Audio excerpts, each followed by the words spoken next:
Hi, I'm Brant at Crocker Farm Auction, and I'm excited to talk to you today about stoneware that is some of my favorite American stoneware, the work of the Alexandria stoneware potters, that being Alexandria, Virginia, just outside Washington, D.C.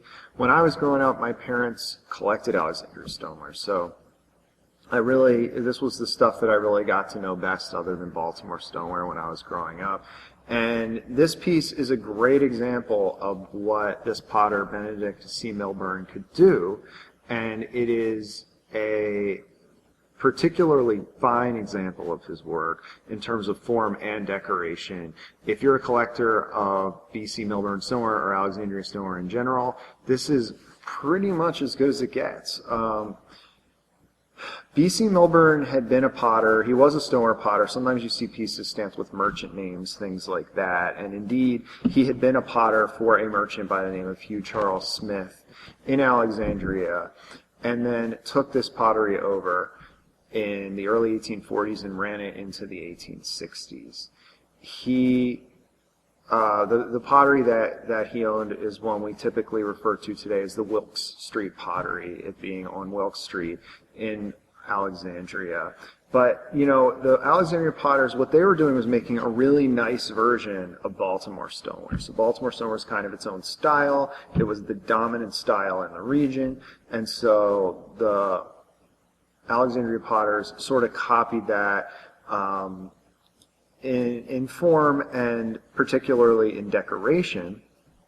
But what Milburn did to kind of put his own spin on the stoneware was he started heavily slip trailing things, which means it's kind of the difference between using a paintbrush and like a fine pen type effect. So they would have a little cup that would have the cobalt in it, and there'd be a quill coming out of that, and you could basically write/draw onto the clay in a very precise manner.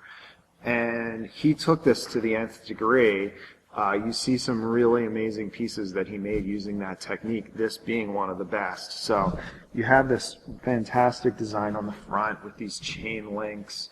You have the chain links all around the top with this heavily tooled rim. This form is unusual for Milburn. I've not seen one quite like this, and you have these really, and this is a good way for me to show you the maker's mark as well, but you have these fantastic, really heavy handles with the big dots in the middle from someone's fingers going in there, the slip trailing around the handles, and then his maker's mark underneath, B.C. Milburn, Alexa for Alexandria. On the back, you have a great design as well with these flowers. But really, I think this piece can just speak for itself. I'm just going to show it to you one more time on the front. And just show you what a fantastic job this guy could do with American stoneware. And we will be we will be selling this as part of our upcoming July 16, 2016 American Stoneware Redware auction.